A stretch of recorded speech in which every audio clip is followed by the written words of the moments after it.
my name is Derek, and welcome back to another podcast. Today, I've got Robert. Robert, would you mind introducing yourself? Good morning. My name is Robert Lowry. I've been in the pool industry for 46 years, and I'm a chemist, and I've owned 2 chemical companies and a publishing company, and I've written 21 books on pool chemistry. That is impressive.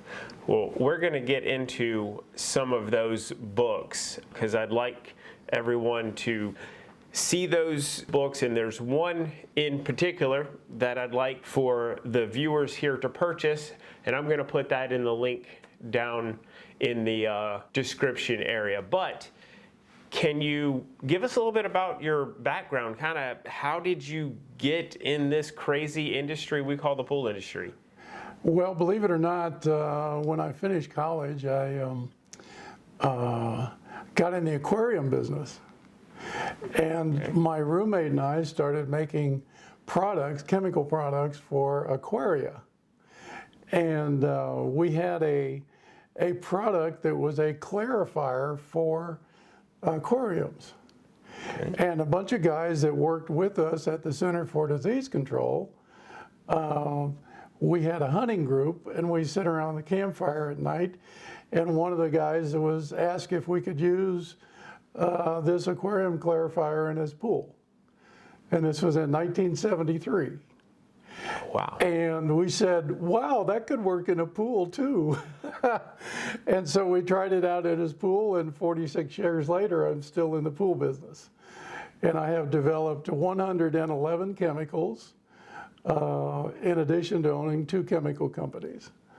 So I've been around in this industry for a very long time, and I've created a lot of products. And hopefully one of my goals from the beginning was to give good chemical technical information to people that need it. And so a lot of my focus during my career has been on service technicians that go out and service mostly residential pools, not big commercial pools, but regular backyard pools that people own.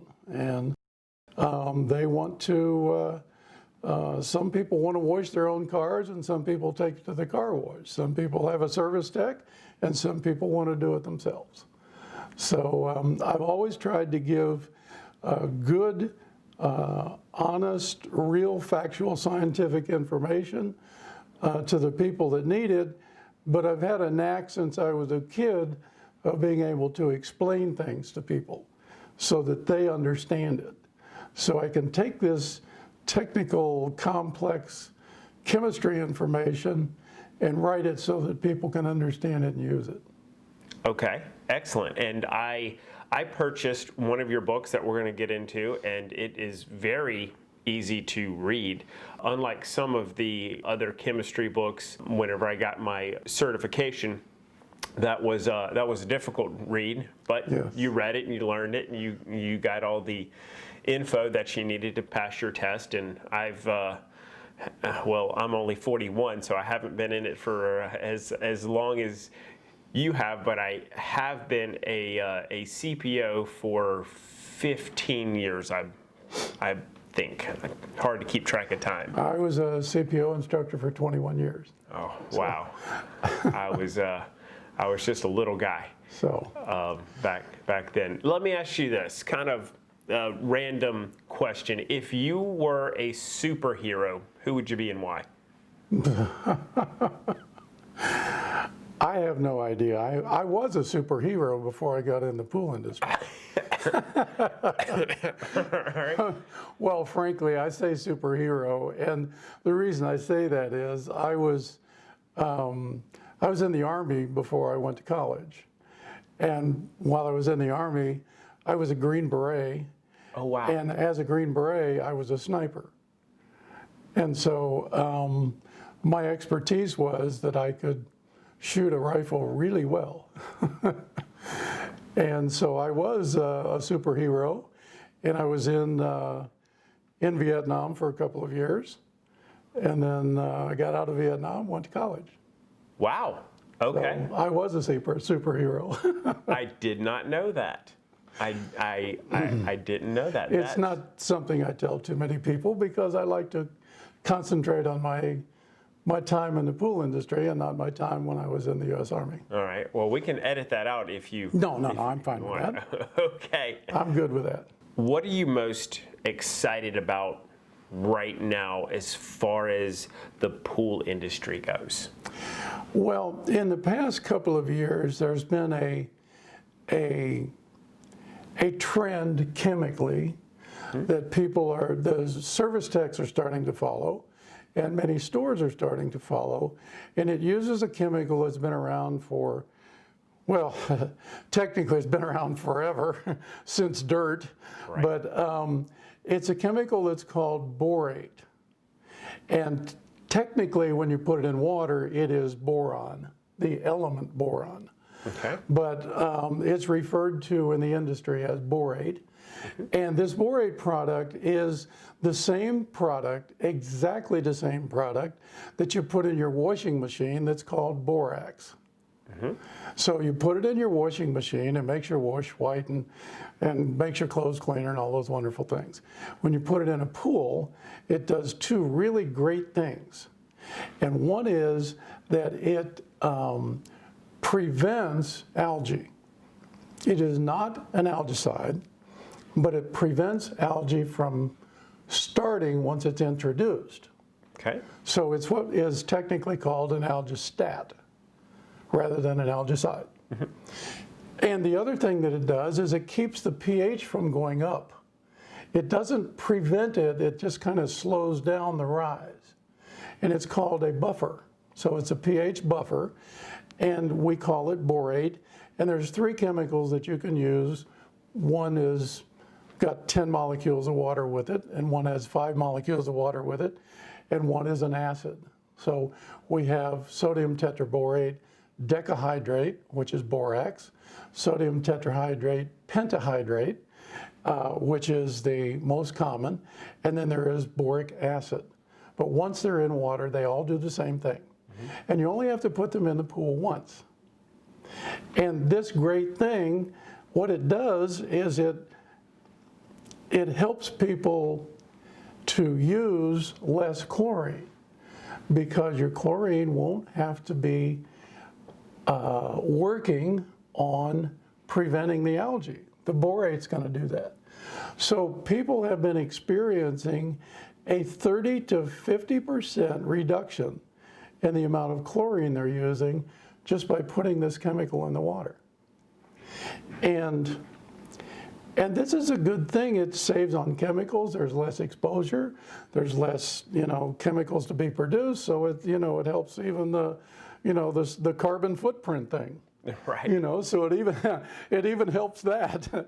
But nonetheless, it uses less chemical, less exposure for people to chlorine, and so on. So it's a good thing. In addition, those people that have a saltwater pool, which is a chlorine generator, where you put salt into the pool, and there's a device that's in the plumbing line that electrolytically converts salt or chloride into chlorine. And it's the same chlorine that you go buy at the pool store. So it's a nice little device, but all it does is make chlorine. It doesn't take care of your pool, it just makes chlorine.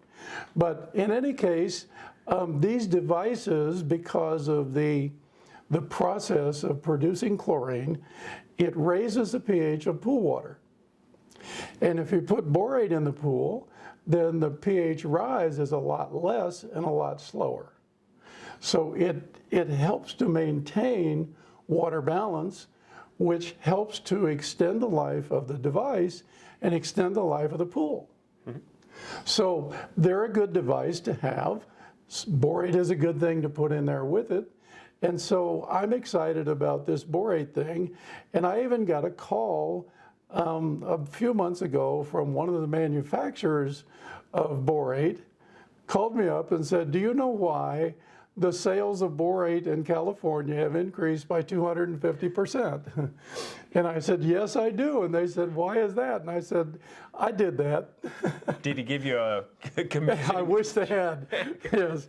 So, but anyway, they thanked me very much, asked me if there's anything they could do for me. But it has to do with one of the books that I have written. And I wrote a book for service techs. And my goal was to make a book for service techs that explains how to take care of the chemistry in a pool for all of their customers, and to make it easy and to understand and easy to follow. And that book is called, appropriately enough, it's called Pool Chemistry for Service Pros. And it's only 28 pages, and it's loaded with all kinds of graphics and things, but it presents a method to take care of a pool that incorporates using borate, but it also explains a very easy way to do what they're already doing, only give them a little more understanding of how it all fits together. Because we have a guideline in the pool industry that is too broad. And when you have a guideline that has a range that is so broad, you can end up being within the range and still have a problem. Right. And that, to me, is a problem. So I've replaced the ranges with a system of targets. Okay. And so instead of keeping the pH between, say, 7.2 and 7.8, with an ideal range of 7.4 to 7.6, why don't we just have a target of 7.5? And that makes it real easy to understand that if the pH is 7.3, you know that it's too low. If we have a range that says minimum is 7.2 and ideal is 7.4 to 7.6 and maximum is 7.8, where is 7.3? It's on the lower end of it. It's between minimum and ideal. So what does that mean? Right. Is that okay? Is it not okay? So that's the point, is that in my opinion, if the target says 7.5, 7.3 is low. But if you look at the range for the industry or the range that the pool stores use, 7.3 is okay. And so this becomes a problem, because as a homeowner or even a service tech, you can keep your pool within these ranges, which should be okay, but then you can have problems. Right. So if we have targets, then you know what to do. Everybody knows what to do if it's off target. It's either below it, above it, or on it. Right. So you know what to do, and you know what to change before you even go to the pool store. That's the point. One of the, and you've touched on a lot of points that I would like to hit on. One of the problems or questions that I get an awful lot of people asking online is, my pool is X, my pool is green, my pool is cloudy, my pool is foamy, whatever. And they say that the chlorine is fine and the pH is fine. How do I fix it? And my response is always, give me all of your exact numbers so I can fix it. Exactly. You just talked about a target for pH, but that's only part of the picture. You've got where's your chlorine, where's your calcium, where's the alkaline in that pool. So where's everything else? And that's all part of what you go over is exactly hitting all of those targets. Yes, and so we explained that from the beginning, that we recognize that the ranges are too broad. And so we set up a target for each of the water conditions. And so we have a target for pH, for instance, of 7.5, a target for total alkalinity of 90. We have a target for calcium hardness of 350 if it's a plaster pool, and 250 parts per million if it's a vinyl pool or acrylic or fiberglass or something other than plaster. I got you. Okay. Can I touch on that for a minute? Sure. I'm a homeowner. I just had a pool built, and the pool builder built me a vinyl liner pool and told me when I go to the pool store to not buy any calcium because vinyl liners don't need calcium. Wrong. Why? Absolutely wrong. The what we call water balance in a swimming pool originally was a system of determining if the water would be corrosive, balanced, or scale forming. Okay? Scale forming means that calcium or magnesium comes out of the water and makes a deposit. Balanced, of course, means that there's nothing wrong. Corrosive means that you are dissolving either the pool or the metal in the pool, which part of the equipment and the heater and so on have metal in them, especially the heater, because the heater header, which is the part where the flame burns underneath the water, the tubes, is copper. It's made of copper. There's actually 16 feet of copper in a heater. Right. And so there's lots of metal in there, and if the water's corrosive, it dissolves that metal.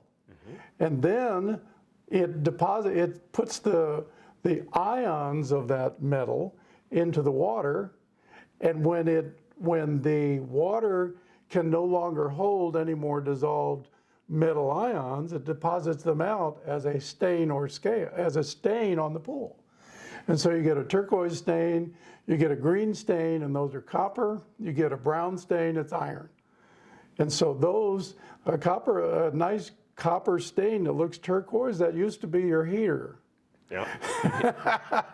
So at any rate, there is a way to predict if the water is corrosive, balanced, or scale forming.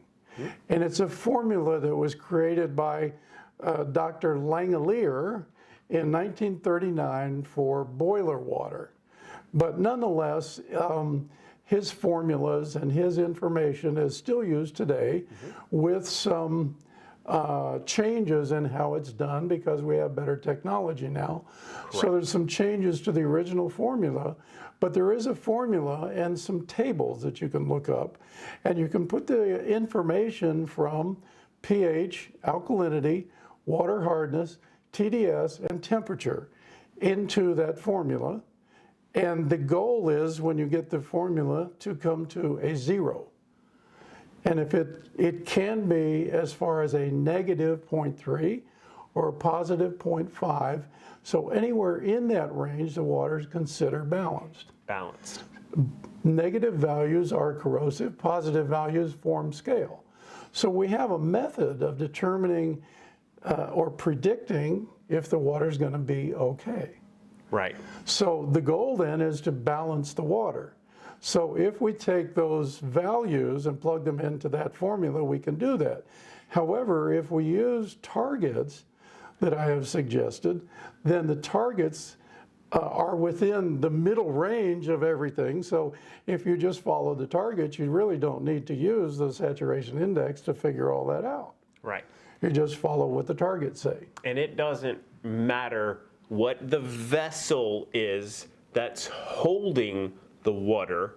The vessel, it almost doesn't matter unless it's plaster. Yes, let me finish what I guess I started to say, is that the original Langelier saturation index and the one that we use today is based upon what is called calcium saturation. And you have to have a minimum amount of calcium to be able to balance the water. And if you don't have that amount of calcium, then the pH and the alkalinity are changing every time anything is put in the pool, including people. So the pH and the alkalinity can be bouncing around all over the place because there's no calcium hardness.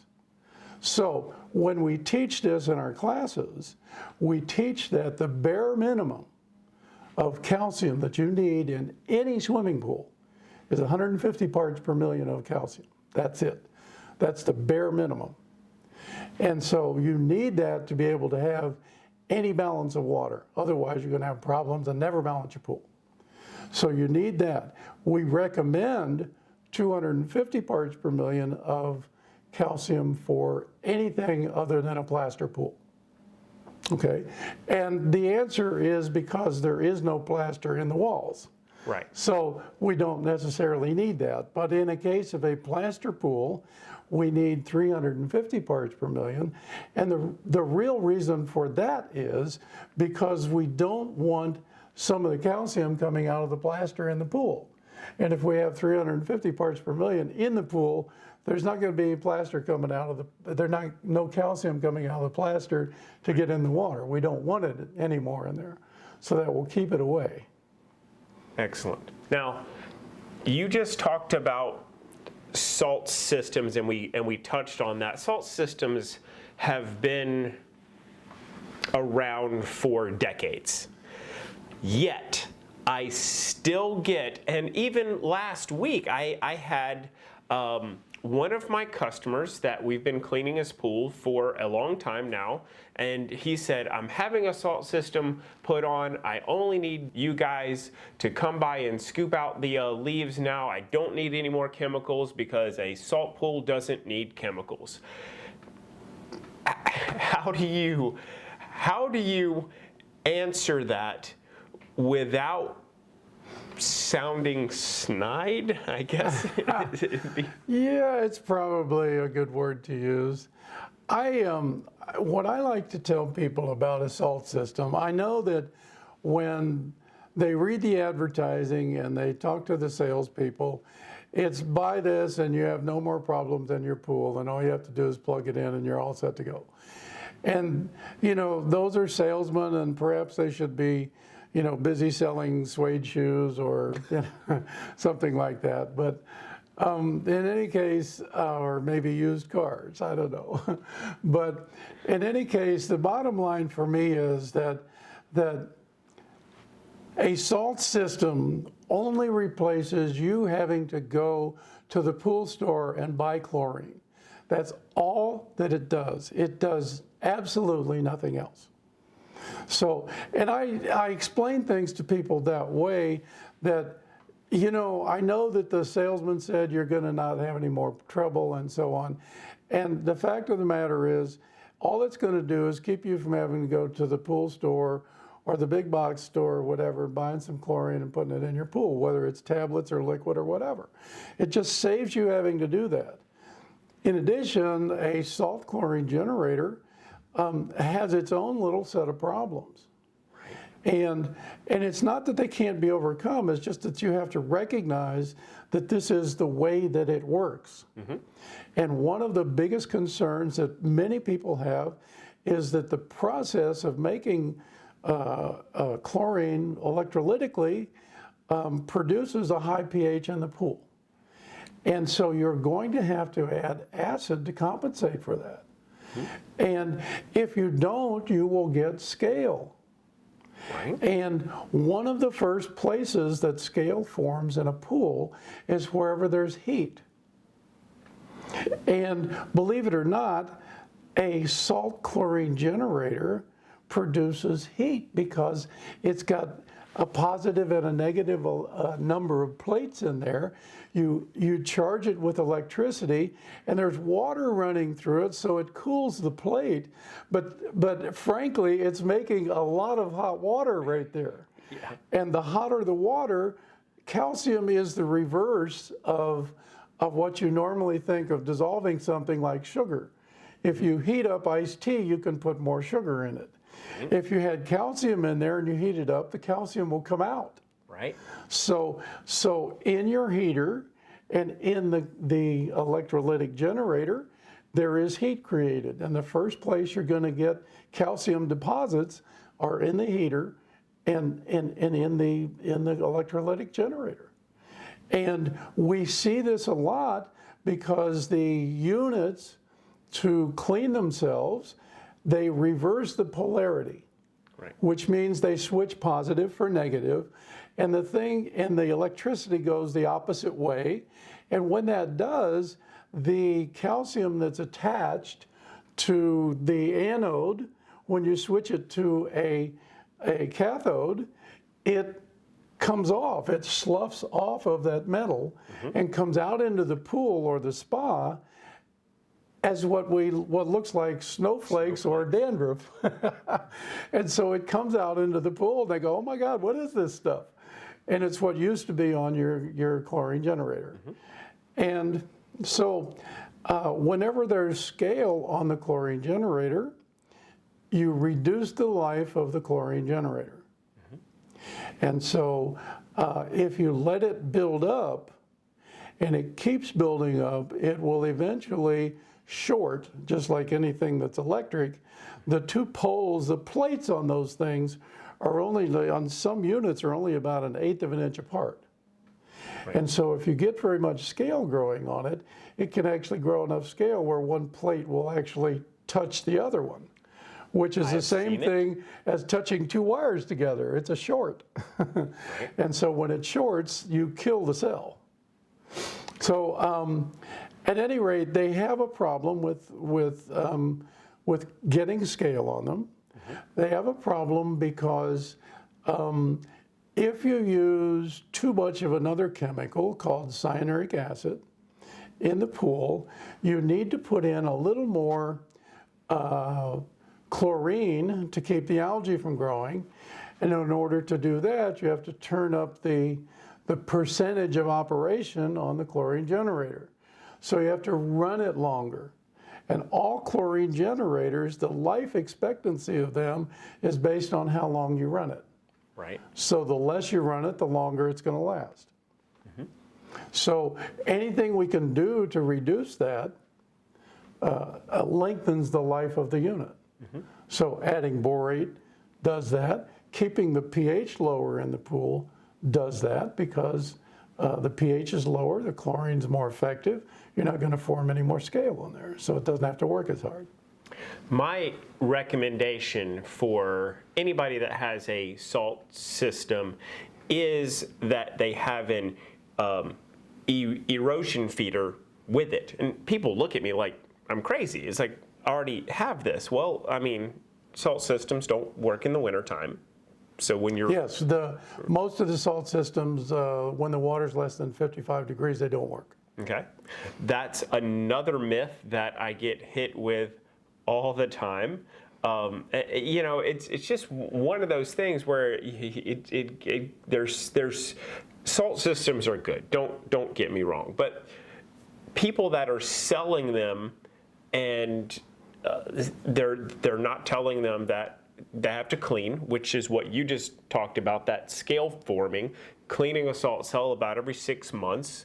It depends on the conditions and where you are. You know, correct. The incoming water, if it has low chlorine, low calcium hardness, low total alkalinity, and you keep it that way kind of in your pool, it doesn't need to be cleaned as often. But the higher the pH, the higher the alkalinity, the higher the calcium level, the more often it needs to be cleaned. And we have, in some areas, because of the calcium level to begin with, these units actually need to be cleaned every 4 to 6 weeks, not 6 months.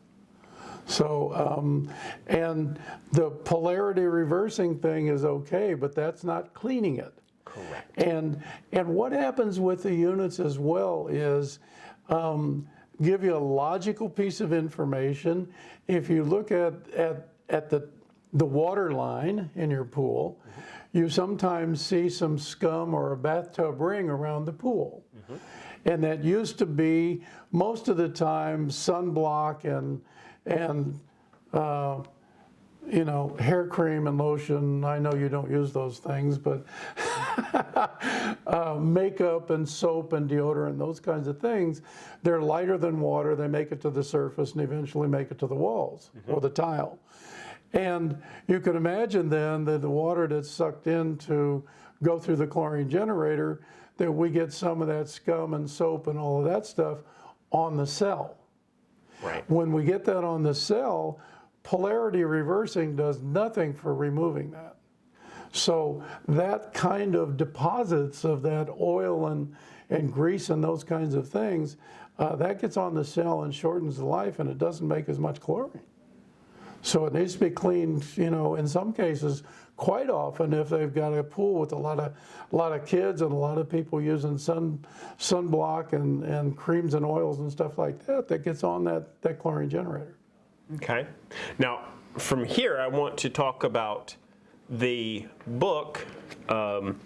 This is Easy Pool Chemistry, and you took from your Pool Pro books, if I'm understanding what you told me earlier, and you made a book specifically for homeowners. That's because correct. what you and I are talking about, and we're using terms that goes over a lot of people's heads, Exactly. to be quite frank, because you're a chemist. Yes. I've been in the pool industry a long time, so I understand what you're talking about. But the brand new pool owner or the new pool pro that's just getting into the industry, just understanding this book is going to walk him through in a very basic way to explain everything that you're saying, so that he has a rudimentary understanding, he or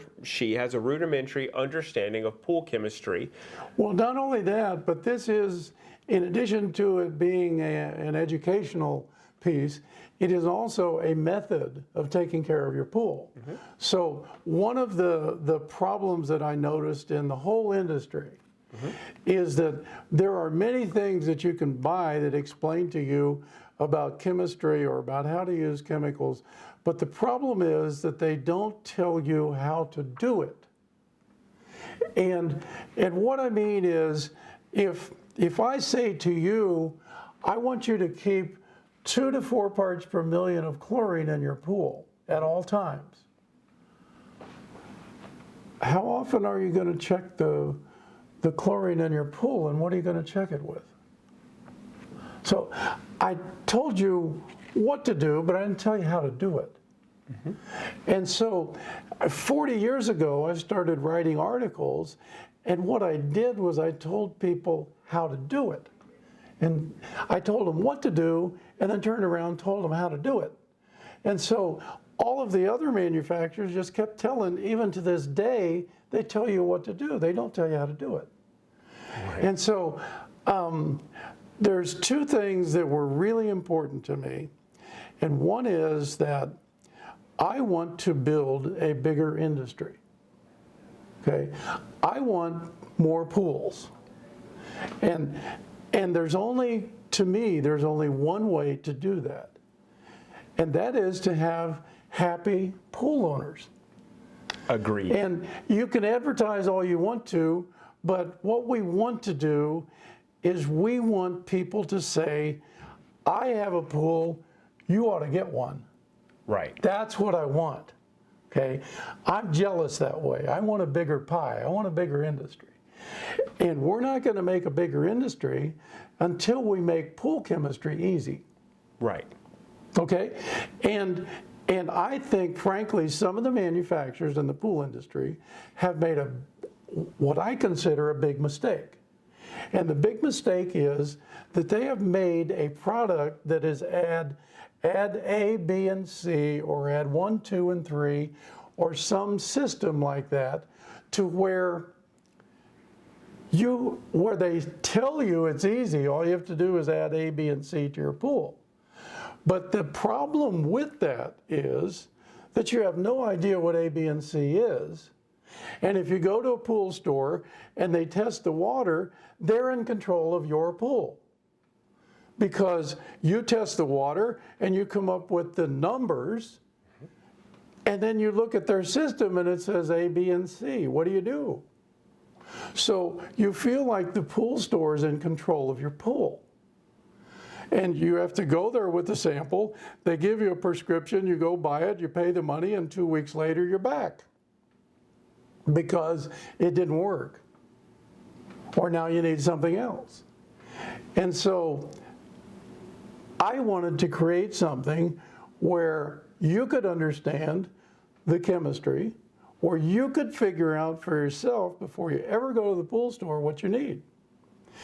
And frankly, if you follow what's in this book, you will only need to buy liquid chlorine or calcium hypochlorite, 2 kinds of chlorine. You will need to buy some muriatic acid. You will need to buy some baking soda, and you'll need to buy some borate or borax. And frankly, that's all you need. You don't need to buy algicides. You don't need phosphate removers. You don't need clarifiers. You don't need to superchlorinate or shock your pool once a week. You don't need all of that stuff if you take care of the pool correctly. Thank you for bringing up that point, because in full disclosure, I own a pool store. Unlike what you just mentioned, where people come in and we test water weekly. They bring us a water sample. We try not to tell them A, B, and C. I follow the chemistry. I say your pH, your alk, your chlorine is this, and this. And a lot of times I am explaining the what's going on, why it's going on. Most of the time it's because people aren't taking care of their pool and they're just ignoring it. And then how to fix it. And I like to educate. That is part of the reason for this podcast. We've got thousands of people watching this. I'm giving this information for free so that we can educate people. And I don't care whether they come into my store or they come into somebody else's store. I don't want them to buy more than what they need. They buy what they need. That's the idea. But if they just let it go, then there's a lot of other stuff. Yes, and there's no question, if you follow what's in this book and you take care of your pool by once, maybe twice a week doing a couple of tests, then you'll have no problems with your pool. You won't need any other specialty chemicals. Okay? So you won't need any of that. However, if you don't keep up on taking care of your pool and testing the water and making the small additions weekly, you will get into trouble, and then you will need an algicide, a clarifier, a stain remover, whatever, because if you let it go, you'll have a problem. There's no question about it. No question. And so you will have a problem. And so if you follow it, it's easy to do. And what I say is, if you think of it as a visit to your pool rather than a job or an errand or something that has to be done, it's all in the terminology. If you call it hey, I'm going to visit my pool for 10 minutes and check to make sure it's okay, it's cool, but if you think of it as, oh God, I got to go out and take care of the pool, I hate it, then you're going to hate it. I hope that you don't have that term trademark, because I'm going to steal it and start using it whenever I'm talking to my customers. Visit your pool. It should not be a job, and I don't want it to be a job. And going back to your book, now I bought the ebook on Kindle. And to let you know, I think I spent $9 on it. Yeah, one of the things that I wanted to do with this book, in addition to making it understandable, easy, and something to follow, I made it so you can buy it without spending a lot of money. And people that I talked to said, gee, this book ought to sell for $29.95. And yeah, it probably should, but less people will buy it when you do that. And so my goal is to get more people to follow a program that works. And so there's lots of drawings and cartoons, and part of it is to drive home an idea, and the other part of it is to make you remember it, so you know what to do to your pool. And it also makes it remember it so you can remember what page it's on when you want to go look it up. And it's loaded with information. The same version of that book is this book, and it's written entirely differently. This book is technical, and I'm a chemist, and it's written with, bam, here it is, chemical information. And this one's a little softer. I had a friend who's an editor help me. His name is Eric Herman, and he's been a writer and editor in the pool industry, I think, for about 40 years. And he just, he dialed it down and helped me to write it so that everybody can read that and understand it and follow it. And we just loaded it up. I loaded it up with a lot of photos and pictures and graphs and diagrams and stuff. And I even called myself on the cover, I called myself the water coach. And I chose those terms purposely because, okay, I chose the terms water coach because a coach brings you along until you can do it yourself. And that's the idea, is that I don't want to replace, I don't want to be your guru, I want to be your coach. I want to coach you along, I want to teach you how to do it, and then you can do it yourself. And that's the point. And I want to make a bigger industry, and I want people to be a happy pool owner, and I want them to understand their pool. And there's too many people out there that go, I just don't understand my pool, I'm confused. All I can do is take a water sample to the store and let them tell me what to do. And there's plenty of stores, let me tell you, that you walk in the front door with a water sample, they got some new fancy gadget that tests the water in 30 seconds and hand you a prescription of stuff to do, and you spend $200 or $300. And a week later, or 2 weeks later, you're back in the store because you just don't understand what to do and you got a problem again. And so I think that you can do this. It's not difficult. It does require that you make the commitment that you need to go to your pool at least once a week, sometimes twice, but not more than that. And there's 7 or 8 things you can check in the water. But the fact of the matter is, there's only 3 things in the water that change very often. The rest of them don't change very often.